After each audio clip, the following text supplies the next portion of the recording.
আসসালামু আলাইকুম। বায়োলজি পড়তে গিয়ে বায়োলজি মনে থাকে না, বায়োলজি ভুলে যায়, মুখস্থ করতে হয়, এটা একটা জাতীয় প্রবলেম। বায়োলজি সহজে মনে থাকে বা সহজে সবাই পড়তে পারছে এমন স্টুডেন্ট খুবই কমই পাওয়া যাবে। সবাই বলছে ভাই বায়োলজি পড়ি মনে থাকে না, ভুলে যাই, শুধু মুখস্থ করতে হয়, এরকম স্টুডেন্ট প্রচুর পাওয়া যায়। তো কথা হচ্ছে এর সমাধানটা কি আসলে? তুমি বায়োলজিটাকে কিভাবে পড়লে আসলে সহজে মনে রাখা যায়? বা তুমি হচ্ছে যে এটার একটা কমন মানে সাইড ইফেক্ট হচ্ছে যে সবাই শুধু দাগন লাইন পড়তে যাও, সবাই শুধু যেগুলা মানে আমরা বোল্ড করে দিই বা যেগুলো বলে দিই সেগুলোই পড়তে যাও।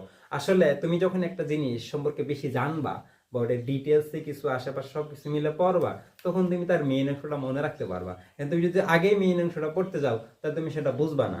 আরো অনেক কয়েকটা টেকনিক নিয়ে আলোচনা করবো। তুমি যেভাবে বায়োলজিটাকে যদি পড়ো তাহলে আশা করাই তোমার কাছে সহজ হবে। এটা একটা বোঝার সাবজেক্ট, ঠিক আছে?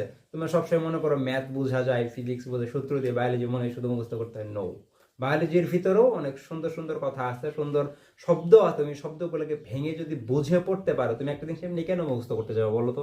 তুমি যদি সেটা বুঝে পড়তে পারো, একটা শব্দকে ভেঙে এটা কি বুঝাইছে, তুমি যদি সেটা বুঝে যাও, সেটা আশেপাশে জিনিসগুলো বুঝো, সেটা কি নিয়ে আলোচনা করতেছে, তাহলে তোমার কাছে বায়োলজিটা অনেক সহজ হবে এবং তুমি ইজিলি মনে রাখতে পারবা। এরকম কয়েকটা টেকনিক নিয়ে আজকে আমরা আলোচনা করব বায়োলজির, যে তুমি যে পয়েন্টগুলো খেয়াল রেখে পড়তে পারলে তোমার কাছে খুবই সহজ মনে হবে। প্রথম কথা হচ্ছে যে শব্দ ভেঙে ভেঙে বুঝে পড়া, ঠিক আছে? শব্দ ভেঙে বুঝে পড়া। এখন তুমি যদি এমন বায়োলজিতে অনেক টার্মিনোলজি পাবো, যে টার্মিনোলজি তুমি যদি এমনি মুখস্থ করতে যাও, অনেক গ্রিক শব্দ আছে, ল্যাটিন শব্দ আছে, শব্দগুলো তুমি যদি ভেঙে পড়ো তাহলে বুঝবা। কিন্তু তুমি যদি ওইটাই মুখস্থ করতে যাও এইভাবে, তাহলে তুমি বুঝবা না। তুমি যখন রিলেট করে পড়বা তখন তুমি সেটা ইজি হয়ে যাবে। যেমন আমি যদি বলি, যেমন আমরা বিভিন্ন অর্গান রিলেটেড বিভিন্ন টার্মিনোলজি তোমরা পড়ছো, যেমন হার্টকে আমরা কি বলি? কার্ডিও বলে থাকি, ঠিক আছে? কার্ডিও। লাংকে আমরা কি বলি? পালমোনারি, ঠিক আছে? এই পালমোনারি কথা বুঝলে আমরা কি বুঝাই তাহলে? Lung related. কার্ডিও মানে কি? Heart related. গ্যাস্ট্রো, ঠিক আছে? এই গ্যাস্ট্রো, এর গ্যাস্ট্রো মানে কি? স্টোমাক রিলেটেড, ঠিক আছে? তাহলে এই টার্মিনোলজি যদি আসে তুমি ইজিলি বুঝতে পারবে এগুলো কি রিলেটেড জিনিস কি করতেছে। এই যে কার্ডিও হচ্ছে heart related, pulmonary lung, gastro হচ্ছে স্টোমাক। যদি আমি নেফ্রো আসে বা রেনাল আসে, রেনাল, তাহলে রিলেটেড এটা হচ্ছে কিডনি রিলেটেড, কিডনি। তাহলে এই কথাগুলো তুমি যখন জুলজিতে পড়বা তখন তুমি বুঝতে পারবে এই রিলেটেড গুলো বলতেছে। তাহলে এগুলো ছিল টার্মিনোলজি। এখন আসো যে শব্দ ভেঙে আমরা কিভাবে পড়তে পারি। যেমন আমি যদি তোমাকে দিয়ে দিই যে এপিকার্ডিয়াম, ঠিক আছে? এপিকার্ডিয়াম, এপিকার্ডিয়াম, এপি মানে কি? বাইরের দিকে বা উপরের দিকে আমরা বোঝাই। আর কার্ডিয়াম মানে কি বললাম? কার্ডিও মানে কি? Heart related. তাহলে এই কার্ডিয়ামটা হচ্ছে একটা আবরণ, কার আবরণ? হার্টের, ঠিক আছে? এখন এই কার্ডিয়াম, এপিকার্ডিয়ামটা কি হবে তাহলে? আমরা পেরিকার্ডিয়াম বলতে বোঝাই হচ্ছে পেরিকার্ডিয়াম, ঠিক আছে? এটা আবরণ, ঠিক আছে? পেরিকার্ডিয়ামটা হচ্ছে একটা আবরণ, কার আবরণ? হার্টের আবরণ। পেরি মানে আমরা বোঝাই চারপাশ দিয়ে থাকা, তাহলে হার্টের চারপাশ দিয়ে আবরণ থাকে। আর এই এপিকার্ডিয়াম, মায়োকার্ডিয়াম আর এন্ডোকার্ডিয়াম, এই তিনটা তোমরা জানো এগুলো হৃৎপিণ্ডের প্রাচীরের স্তর। তাহলে কার্ডিয়ার স্তর থাকে একটা, এটা আবরণ না, এটা স্তর, ঠিক আছে? Epicardium, myocardium, endocardium. তাহলে এপি হচ্ছে বাইরের দিকে, আর মায়ো কথাটা মানে হচ্ছে মাসেল। মায়ো মানে কি? মাসেল। তাহলে এটা মাসেলের স্তর দিয়ে তৈরি, মাঝখানে থাকে, এটা না মায়োকার্ডিয়াম। আর এন্ডো মানে একদম ভিতরের দিকে, তাহলে ভিতরের দিকে যে স্তরটা সেটার নাম হচ্ছে এন্ডোকার্ডিয়াম। তাহলে এপিকার্ডিয়াম, মায়োকার্ডিয়াম, এন্ডোকার্ডিয়াম, এই তিনটা হচ্ছে হৃৎপিণ্ডের প্রাচীরের স্তর, বুঝতে পারলে? পেরিকার্ডিয়াম হচ্ছে এইভাবে শব্দ ভেঙে যদি পড়ো। যেমন আমি তোমাকে বলি যদি মেনিনজাইটিস, তাই না? মেনিনজাইটিস, ঠিক আছে? আমি তোমাদের বলছিলাম যে আইটিস কথাটি, আইটিস মানে হচ্ছে ইনফ্লামেশন, ঠিক আছে? তাহলে আইটিস যেখানেই পাবা সেখানে ইনফ্লামেশন বা প্রদাহ জাতীয় কিছু হয়েছে। আর মেনিনজেস, তাহলে মেনিন কথাটা আসছে মেনিনজেস থেকে। তাহলে মেনিনজেস কি? মস্তিষ্কের আবরণের নাম হচ্ছে মেনিনজেস। এখন মেনিনজেসে যদি কোনো প্রদাহ হয় তার নাম হচ্ছে মেনিনজাইটিস। এখন তুমি আমাকে বলো, এই যে পেরিকার্ডিয়াম বললাম, পেরিকার্ডিয়াম কার আবরণ? হার্টের আবরণের নাম। তাহলে পেরিকার্ডিয়ামে যদি ইনফ্লামেশন হয় তাহলে কি হবে? পেরিকার্ডাইটিস হবে, ঠিক আছে? তারপর আমরা জানি যে সাইনাস, সাইনাস কি? গহ্বর এক ধরনের, ঠিক আছে? এগুলো যে বিভিন্ন রকম আমাদের নিউমেটিক বোনসের গুলোতে থাকে। তো সাইনাসের যদি কোনো প্রদাহ হয় তাহলে তুমি কি বলবা? সাইনোসাইটিস বলবা। এরকম আইটিস বললে কিছু টার্মিনোলজি যেগুলো তুমি বুঝতে পারবা, ঠিক আছে? এরপরে তুমি যখন বিভিন্ন রকম আমাদের যে আছে প্রাণী জগতের বিভিন্ন তো শ্রেণীবিন্যাস চ্যাপ্টার না, বিভিন্ন রকম পর্বের বৈশিষ্ট্যগুলো আছে, যেমন পরিফেরা, তাই না? তাহলে এই পরিফেরা, আর এই পর শব্দের অর্থ হচ্ছে ছিদ্র, আর ফেরা মানে হচ্ছে বহনকারী। তাহলে যেসব প্রাণী ছিদ্র বহন করে তাকে পরিফেরা বলা হয়। তাহলে এই ছিদ্রাল প্রাণী বলি আমরা, তাই না? ছিদ্রাল প্রাণী। প্লাটি হেলমিন্থ, প্ল্যাট মানে হচ্ছে চ্যাপ্টা, হেলমিন্থ মানে কৃমি, হেলমিন্থ মানে কৃমি। এরকম শব্দগুলো তুমি যদি ভেঙে ভেঙে পড়ো তাহলে কিন্তু তোমার কাছে বায়োলজিটা অনেক সহজ হয়ে যাবে। এগুলো তুমি শব্দ ভেঙে ভেঙে টার্মিনোলজি রিলেট এই জিনিসগুলো বুঝে বুঝে পড়তে হবে, শুধু মুখস্থ করতে যাবা না। 2 নম্বর হচ্ছে ট্রিক্স বা নেমোনিক ব্যবহার করা। এটা বিশেষ করে যারা মেডিকেল প্রিপারেশন নেই তাদের ক্ষেত্রে অনেক কার্যকরী। যেমন তুমি অনেক এক্সাম্পল আছে যেগুলা মনে রাখতে একই সাথে, তুমি যদি এক্সাম্পল আলাদা আলাদা মনে রাখতে চাও তোমার কাছে অনেক কঠিন লাগবে, বাট তুমি যদি একটা নেমোনিক বা ট্রিক্স ইউজ করে শিখো তাহলে তোমার কাছে সেটা অনেক সহজ মনে হবে। ঠিক আছে, যেমন আমি যদি তোমাদেরকে বলি, যেমন ট্রিক্স কি ইউজ করতে পারো, তোমরা যখন অণুজীব চ্যাপ্টারটা পড়বা সেখানে দেখবা যে অনেক প্রথমেই ভাইরাসের ইতিহাস পাতিহাসের কথাবার্তা মানে বলা আছে। তুমি ভাইরাসের ইতিহাসগুলো যদি অনেক বিজ্ঞানীর নাম দেওয়া আছে, তুমি যদি এইভাবে আমি যে পোলাপানদের পড়াই যে তুমি এখন প্রথমেই মানে পড়বা যে এডওয়ার্ড জেনার। ঠিক আছে, এডওয়ার্ড জেনার তিনি প্রথম কি করছে, তিনি প্রথম হচ্ছে যে ভাইরাসগুলো তো রোগের কথা মানুষকে জানাই দিচ্ছে। আমি বলি জানাই দিল কে? বিজ্ঞানী জেনার। জানাই দিল জেনার, মনে রাখবা। তারপরে ভাইরাসের আবিষ্কারক, ঠিক আছে, আবিষ্কারককে, আবিষ্কারকের নামের সাথে মিল আছে আইভানোভস্কি। কে? আইভানোভস্কি। তাহলে ভাইরাসের আবিষ্কারককে আইভানোভস্কি। এইভাবে কিন্তু তুমি মনে রাখতে পারবে। এইটা হচ্ছে ট্রিক্স। ঠিক আছে, এরপরে দেখবা তোমরা ডিএনএ ভাইরাস আছে, আরএনএ ভাইরাস আছে। তাহলে এটা তুমি একটা নেমোনিক দিয়ে পড়তে পারো, ডিএনএ ভাইরাস কোনগুলা, আরএনএ ভাইরাস কোনগুলা। তাহলে আমি কি দুইটা শিখবো ভাই? না, তুমি শিখবে একটা, শুধু ডিএনএ ভাইরাস গুলো মুখস্থ করো, তাহলে তো আরএনএ ভাইরাস গুলো তোমার শেখা লাগতেছে না, বাদ বাকি যা তো সবগুলোই কি হবে? আরএনএ ভাইরাস হবে। ডিএনএ ভাইরাস একটা নেমক দিয়ে আমি সময় মানে তোমাদের শিখাই দিই যে টিটু ভাই ভালো তাই হাঁটতে এসেছেন। নেমোনিক অনেক ইজি নেমোনিক আছে, তোমরা যেটা দিয়ে মনে রাখতে পারো। এগুলো দিয়ে তোমরা কিন্তু ইজিলি সহজেই মনে রাখতে পারো। আচ্ছা, এরপর আসো যে ছক এবং 3 নম্বর পয়েন্ট, ছক এবং পার্থক্য আকারে পড়া। ছক এবং পার্থক্য আকারে পড়া মানে কি?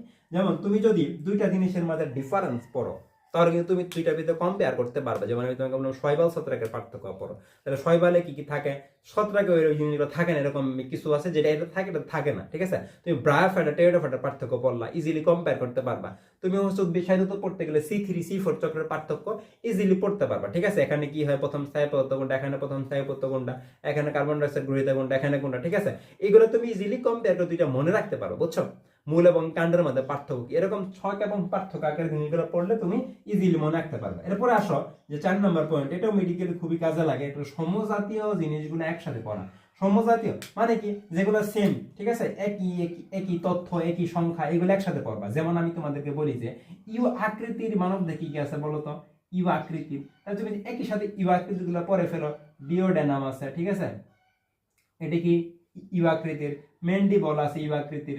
লুপ অফ হেনলি আছে ইউ আকৃতির। ঠিক আছে, তাহলে এগুলো একসাথে পড়ে নিলা। আমি যদি তোমার দেহে 25 সেন্টিমিটার দৈর্ঘ্যের কি কি অঙ্গ আছে, 25 সেন্টিমিটার দৈর্ঘ্যের তুমি একসাথে পড়ে নিলা। 25 সেন্টিমিটার কি আছে, অন্ননালী আছে, ঠিক আছে, ডিওডেনাম আছে, ঠিক আছে, তারপরে ইউরেটার আছে, এগুলো একসাথে পড়ে নিলাম 25 সেন্টিমিটার দৈর্ঘ্য। এরকম সমস্ত জিনিস যেগুলো আছে এগুলো একসাথে নোট করে রাখবে, একসাথে পড়ে নিবা। সকল আবরণের নাম একসাথে পড়ে নিবা। ঠিক আছে, সকল এগুলো আছে যেগুলো বৈশিষ্ট্য এরকম একসাথে পড়ে নিবা, তাহলে তুমি ইজিলি মনে রাখতে পারো, তোমার ব্রেইনটা ইজিলি এগুলোকে গ্র্যাব করতে পারবে। ঠিক আছে, যখন তুমি একটু ট্রিক্স ইউজ করে পড়বা তুমি তোমার কাছে পড়া সহজ লাগবে, এই সহজ করাই তোমার কাজ।